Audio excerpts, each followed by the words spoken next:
Pour discuter de la physiologie de la perception de la douleur, commençons par un petit peu de biologie. Le cerveau et les systèmes nerveux sont faits de cellules appelées neurones. Chaque neurone est composé de corps cellulaires, avec lesquels sont faites les activités des neurones. Les corps cellulaires ont un nombre de dendrites qui sont des fibres permettant de recevoir les informations qui proviennent des autres neurones et de les transmettre au corps cellulaire qui est relié à un axon, qui est une longue fibre qui prend les messages provenant des corps cellulaires et les transmet aux autres dendrites, qui font remonter ce message aux autres corps cellulaires. Les axons sont également dans d'autres tissus comme les muscles pour transmettre les ordres qui sont nécessaires. Quand les nerfs communiquent entre eux, ils font ce que l'on appelle la neurotransmission, en émettant des messages chimiques nommés neurotransmetteurs qui passent à travers l'espace entre les cellules nommées les synapses.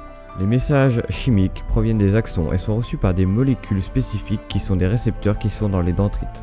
Ces récepteurs sont partout dans notre corps. Ils envoient des messages à votre cerveau lorsqu'ils sont exposés à des stimulants. Par exemple, le récepteur de température qui vous informe lorsqu'il sent quelque chose de chaud ou de froid, ou bien encore le récepteur mécanique qui vous informe lorsque vous êtes touché par quelque chose ou que vous touchez quelque chose. Il y a aussi des récepteurs qui détectent les changements de potentiel hydrogène. Quand ces récepteurs détectent quelque chose de dangereux qui peut provoquer des dommages à vos tissus, des récepteurs spécifiques nommés les nocicepteurs envoient un signal à votre cerveau.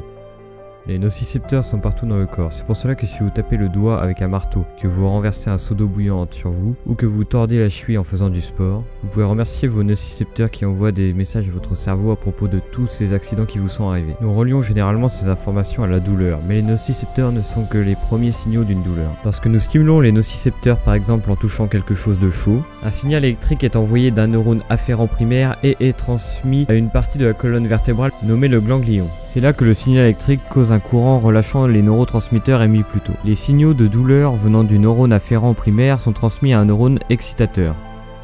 Il y a plusieurs neurotransmetteurs impliqués dans la signalisation de la douleur, mais les principaux acteurs sont la glutamine et la substance P. Les messages sont envoyés à la moelle épinière, dans différentes parties du cerveau, où le message est interprété comme douleur. L'une des parties du cerveau qui reçoit le signal est le thalamus, qui aide à donner un contexte au message. Le thalamus relaie le message à l'hypothalamus et au système limbique, qui nous aide à apprendre des douleurs et à éviter de retoucher quelque chose de chaud dans le futur.